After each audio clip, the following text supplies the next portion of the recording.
The Atlantic, far from coasts and shipping lanes, can look almost fixed in place. From sea level, the horizon is a clean circle. The sky and water meet without landmarks, and the line between them is less a boundary than an agreement. In this part of the ocean, direction is mostly inferred. Wind patterns, surface texture, and the slow drift of clouds become the only readable features. In late winter, the water is cool and the light is hard. Even on clear days, the sun does not soften the sea. Swells pass through in long sets, built elsewhere and arriving without announcement. When they reach a floating object, they lift it, set it down, and continue on, indifferent to what is riding them. At night, the surface can be black enough to erase scale. The sky, when clouds thin, shows stars with a steadiness that feels separate from the movement below. On the ocean, darkness is not silence, it is a change in what can be checked. Small sounds carry fabric snapping, water striking rubber, a line creaking under tension. Out here, survival stories rarely begin with a dramatic moment. They begin with distance. They begin with the fact of being away, and the slow realization that there is no nearby place for anything to resolve. Stephen Callahan was not an accidental sailor. By the time he set out alone, he had already built a life around boats, working in the marine industry, designing and building small craft, and steadily moving from coastal sailing into longer offshore passages. His background mixed practical work with long hours of self-reliance. He was a boat builder and designer by trade, and he wrote about sailing as well. Those are professions that reward attention to systems, what fails first, what wears down, what can be fixed at sea, and what cannot. A long-distance solo crossing was not a sudden idea. Callahan later described being inspired early by accounts of small-boat Atlantic voyages, and he treated the goal as something to qualify for, not simply attempt. He had already made an offshore passage to Bermuda in the 1970s, and by 1981 he was accumulating the kind of qualifying experience that small boat races and serious passage-making demand. He eventually designed and built his own small sloop, Napoleon Solo, a boat around 21 feet long, small enough that everything on board mattered, and large enough to cross an ocean only with careful preparation. In 1981, Callahan left the United States and sailed Napoleon Solo to Bermuda and later to England with a friend, Chris Latcham, before he entered the orbit of the Mini Transat 6.50 single-handed race. The race itself began from England toward Antigua, but heavy weather damaged boats in the fleet and sank several. Callahan dropped out and put in for repairs at La Coruña, Spain. Afterward, his sailing south along the Iberian coast and onward to islands in the Atlantic was described as comparatively uneventful, the kind of slow repositioning voyage where fatigue lifts and confidence returns. By late January 1982 he was in the Canary Islands, preparing for the next leg, still bound west toward the Caribbean. He left from El Hierro on January 29, 1982, aiming for Antigua. He carried substantial provisions for a small boat, food and water intended to last months, and he expected an ordinary, steady passage under trade winds. The first week, by his own later description, was good sailing. There was time for reading, writing, sketching, and the quiet mental rhythm that can settle in when the boat is moving cleanly and nothing is being demanded except watchfulness. His preparation also included what offshore sailors treat as routine, emergency gear that is easy to ignore until it is the only thing left. Among the items later associated with his survival were flares, an emergency position indicating radio beacon, APIRB, and solar stills meant to make small amounts of fresh water from seawater. He also happened to purchase a small spear gun before departure, an impulse buy, by his later account, not a planned cornerstone of survival. It was, at the time, simply another tool stowed aboard a boat headed west into open water. On the night of February 4, 1982, the conditions changed. Callahan later described a strengthening wind and an almost full moon over a rough sea. He had been asleep only briefly when a sudden blow, something he could not identify in the moment, hit the hull with enough force to change the boat's condition in seconds.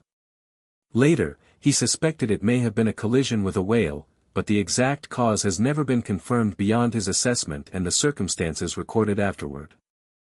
The immediate facts were simple and mechanical. Napoleon's Solo was swamped bow and companionway going under, yet not instantly gone. Callahan got onto deck and launched his life raft. The first decision was not about comfort or planning, it was about time and buoyancy. Offshore sailors often repeat a maxim, stay with the boat, but that rule assumes the boat remains a viable platform. Here, viability was uncertain and changing by the minute. Callahan entered the raft, then repeatedly went back to the still-floating sloop in heavy seas to salvage what he could, diving into the cabin between waves. He managed to retrieve critical items, including an emergency kit and additional supplies. For several hours, the raft remained connected to the damaged vessel by a line. The plan was to hold position and continue salvaging at daylight, but the sea did not cooperate. Before dawn, in breaking waves and worsening motion, the line parted. The separation was not a dramatic argument with fate. It was a single failure point: tension, water, movement, and the kind of strain that makes rope and knots into a countdown. Once the raft drifted clear, the ocean took over navigation. From that point forward, Callahan's situation became structurally different from any ordinary storm problem. He was in a small inflatable life raft, without an effective means to sail or motor, carried westward by current and trade winds. Land was far. Other vessels might pass, but there was no assurance of being seen. The journey that followed would be shaped less by choices than by what the sea allowed him to do each day. Once the raft separated from Napoleon's Solo, the scale of everything changed. Callahan was no longer managing a damaged vessel. He was managing a small inflatable circle of rubber and fabric, with a canopy, sitting low in the water. In his later descriptions, the raft is not presented as a lifeboat in the ordinary sense. It is closer to a shelter that moves only when wind and current move it. The interior space is tight enough that posture becomes a decision. Sitting upright is not always possible. Kneeling, bracing, and shifting weight become part of staying functional. The first work is simply keeping the inside of the raft livable. In rough seas, water comes in repeatedly. Bailing is constant and practical, not heroic. It is also warming in the short term and exhausting in the long term. Callahan described the smell of new rubber and adhesives as nauseating, and the motion as something that prevents true rest. Sleep, when it comes in short pieces. The raft rises and drops, and every change in angle returns water to places it has already been bailed from. From the beginning, Callahan treated his survival as a set of systems to be monitored. He kept a log and made daily evaluations about what his supplies meant in time. The logic was blunt. Water and calories could be counted. The weather could not. So the first routine involved measurement and restraint: how much water could be used, how much could be saved, what could be risked. Early in the drift, he marked a container to ration drinking water and tried to limit intake while he experimented with ways to produce more. The solar stills were intended to make drinkable water from seawater, but their performance depended on conditions. Callahan described difficulty with at least one still, and he found that output could be unreliable and, at times, contaminated by salt. This made his routine partly about troubleshooting. A still that should work in ideal conditions is not guaranteed to work in wind, spray, and continuous motion. In a raft, there is no workbench. Everything is done with wet hands, shifting balance, and limited tools. He was also not alone in the way people often imagine solitude. The ocean around a raft changes once something floats long enough to become an object in the ecosystem. Callahan later explained the basic pattern: floating objects gather growth, growth attracts small life attracts fish, fish attract larger fish and birds. The raft becomes, in effect, a moving point of interest in an otherwise featureless surface. That reality did not remove danger, but it created opportunity, especially food. Fishing became part of his daily structure. Callahan had a spear gun, and he described the difficulty of aiming from a moving raft, with surface refraction and fish that stayed just beyond range. He also described a shift that occurs after early failures: persistence becomes its own training loop. Eventually he did spear fish, including dorado, mahi-mahi, and once he could reliably catch them, food became less a sudden event and more a predictable task, still dependent on conditions, but no longer purely luck. The routine of catching, securing, and eating fish took time, and it had to be done without puncturing the raft or losing tools overboard. The raft's own fragility turned every catch into a handling problem. Callahan's routine also included navigation attempts, even though he could not meaningfully steer. He made crude instruments and worked to fix an approximate position. The practical reason for this was not to plot a course in the usual sailing sense. It was to understand drift, estimate distance to shipping lanes or land, and keep the mind anchored in a reality that could be checked. When the environment offers no landmarks, the ability to say, roughly here, is not a comfort. It is a tool for decision-making, when to conserve, when to expend energy signaling, when to gamble on repairs. This is also where discipline became the core survival method. Callahan later described the habit of routine exercise, problem prioritization, fishing, repairs, and stockpiling food and water when possible. A raft does not allow a person to wait it out passively. Even when nothing dramatic is happening, the platform is degrading, gear is wearing, the body is shrinking, and small mistakes compound. Routine becomes a way to slow that compounding. Signals were part of the system too. Callahan had flares and an APIRB, but rescue technology in 1982 did not guarantee detection. The Wikipedia summary notes that APIRBs were not monitored by satellites at that time, and that ships did not respond to his flares. In his own account, he described seeing and signaling multiple ships without being spotted. In practical terms, this meant his routine could not be built around being found. It had to be built around lasting long enough to drift into a place where being found might become more likely. By the end of the first weeks, the raft was not simply a place he was trapped. It was a workplace with repeating tasks: maintain dryness as much as possible, keep water production functioning, fish when fish were available, protect the raft from puncture, and keep track of time and drift. The work did not reduce fear. It reduced uncertainty in small ways. It gave him a schedule that could be followed even when morale could not be trusted. Fresh water became the central arithmetic of Callahan's drift. Food mattered, but dehydration dictated the earliest deadlines. In his account, he begins by rationing what he has, marking a plastic jug and setting strict limits on how much he drinks per day. The logic is not abstract. A man in an inflatable raft cannot outrun dehydration, and he cannot push through it. He can only slow it.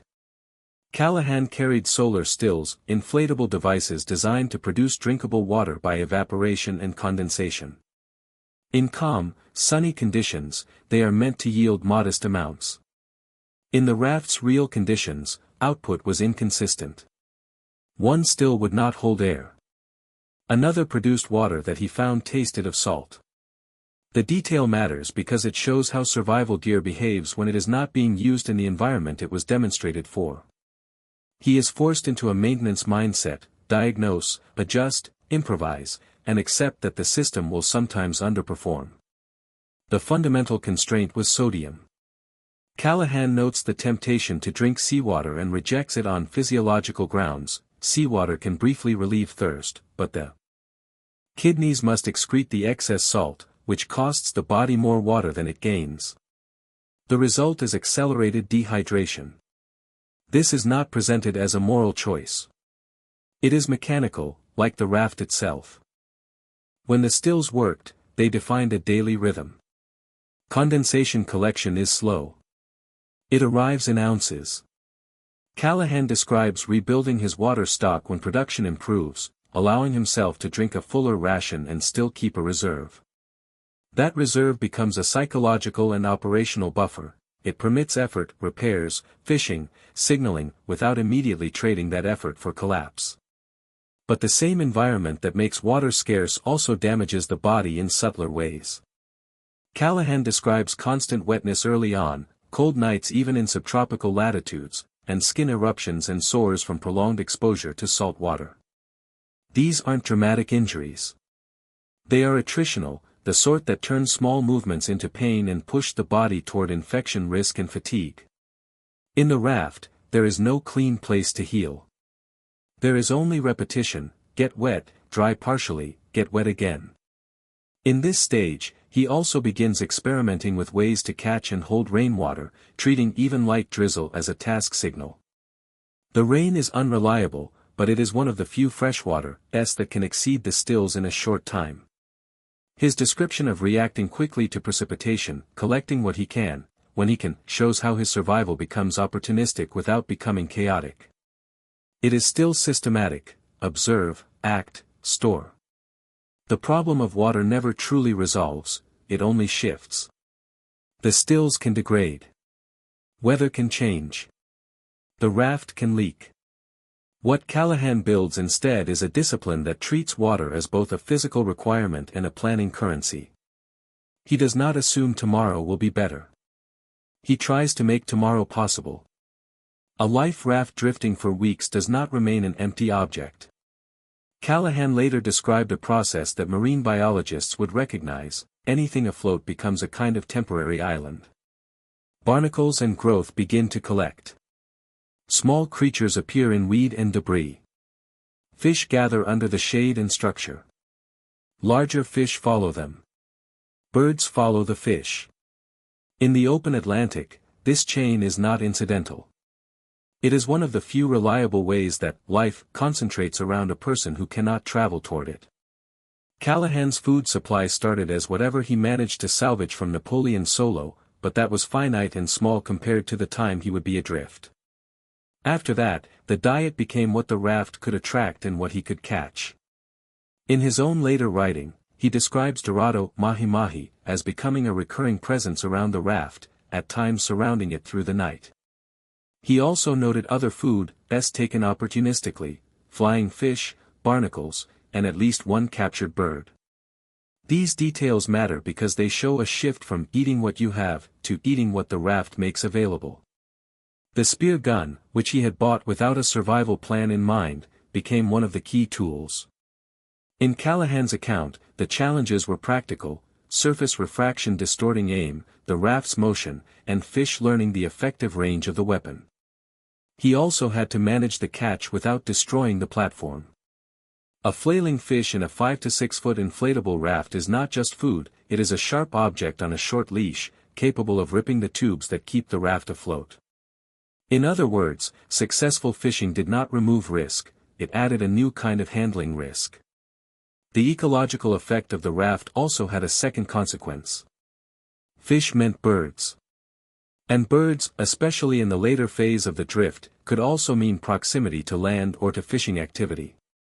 Callahan's eventual rescue, according to accounts, was linked to fishermen noticing birds working near the raft, drawn by the small ecosystem that had developed beneath it. He was not rescued because the raft had steering, or because a signal system finally worked as intended. He was found because the raft had become visible to the food chain around it. Food, then, was never only calories.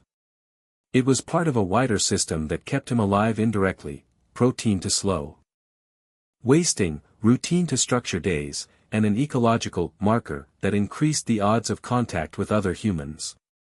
Over time, this created a strange dependency. The raft's shadow fed fish. The fish fed him. The fish also made him easier to find. The longer Callahan remained at sea, the story narrowed from survival in general to specific failure points. The raft itself was not a stable platform. It was a consumable piece of equipment under continuous stress: salt, sun, flexing seams, and sharp contact from tools and fish. In mid-March, one of those failure points arrived in a way that was directly tied to the method keeping him fed. In his account, a speared Dorado drove the spear tip into the raft and tore a hole in the bottom tube, described as roughly 4 inches long. The raft began to lose buoyancy until the lower tube lay flat and the remaining tube carried the load with minimal freeboard. Water washed in more easily. Drying fish became harder. Sleep became even less restorative, because the raft sat lower and moved differently. The problem was no longer, how do I last, but, can the raft remain afloat long enough to last? Callahan's repair attempts became an extended contest between patch and pressure. He described pumping air in only to have seals fail, working for hours, and continuing at night with a light rigged so he could see what his hands were doing. This was not a clean repair in controlled conditions. It was underwater work on an unstable object, with limited materials, while exhausted and undernourished. This period also carried the kind of threat that does not need dramatizing. He was working with his hands in the water while sharks moved near the raft. He described a large shape passing close enough to interrupt his work and force him to pull his hands away. The threat was not constant attack, it was proximity at the moment his attention was already occupied. It is one of the reasons the repair phase reads as a genuine escalation rather than a change in mood. Callahan also recorded a psychological break that fits the pattern of long-duration survival, brief loss of composure followed by a return to task-focused thinking. In his memoir excerpt, he described shouting and crying during the raft crisis, recognizing it as unhelpful even while it happened, and then forcing himself back into deliberate problem-solving, inventorying what he had and searching for a method that could work. The successful fix, as he described it later, came from an unexpected match between problem and object. He used a fork from a small utensil kit as part of the solution, pushing gathered nylon inward in a way that held. The detail is not charming, it's diagnostic. It shows what improvisation often is in real emergencies, finding a piece whose shape and stiffness happen to meet the physics of the failure. On land, during roughly this same period, his family in the United States notified the U.S. Coast Guard that he was overdue, and radio alerts were broadcast for a time before being discontinued. The ocean is too large for a conventional search without a known position. This fact ran in parallel to his raft repairs. He was fighting a mechanical emergency at sea while, elsewhere, the institutional process of searching for him was beginning to close. Near the end of the drift, the ocean began to change in ways that could be sensed before they could be confirmed. Callahan's later account describes an evening with low clouds and light drizzle, the kind of marginal rain that still triggers immediate work because fresh water is never routine. He collected what he could, then tried to rest. In the night, he noticed a soft glow on the horizon that did not move like a ship. He then identified it as the halo of land, followed by a lighthouse beam sweeping rhythmically. In his chronology, this was the eve of April 20, 1982, the day before rescue. At dawn, he described a view that replaced months of blank horizon with multiple islands and a clearer sense of scale. But the presence of land did not remove hazard. Shoreline geometry matters to a raft.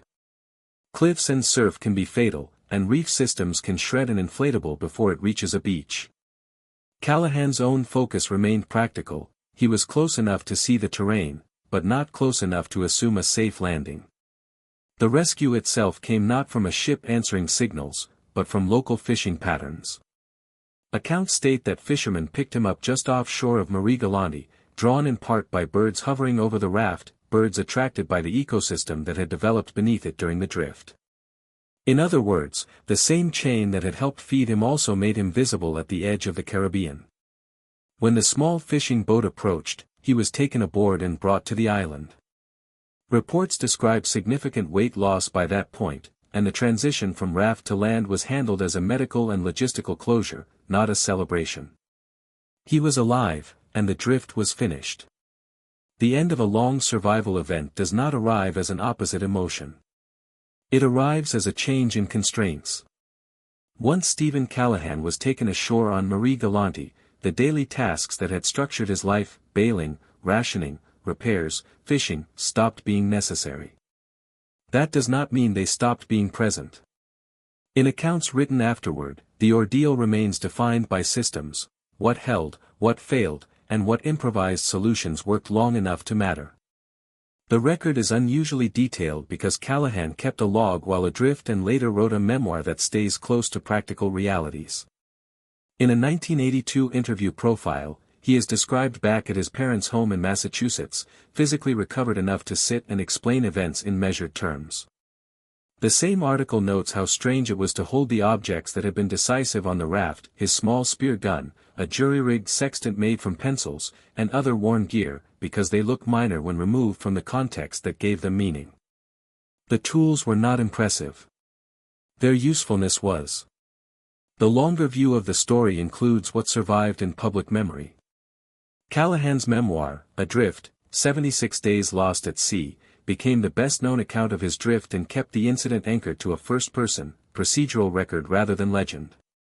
Decades later, he continued to work in the boating world and spoke publicly about the experience, framing it less as triumph than as a hard education in dependency, on equipment, on physics, and on the limits of prediction. Some of the physical evidence was preserved. The Peabody Essex Museum notes that Callahan donated survival equipment from the ordeal, items such as his raft and water-making gear, showing clear corrosion and wear from the marine environment. In a documentary sense, these artifacts matter because they resist exaggeration. They are ordinary objects that spent an extraordinary amount of time doing exactly what they were made to do, until they nearly didn't.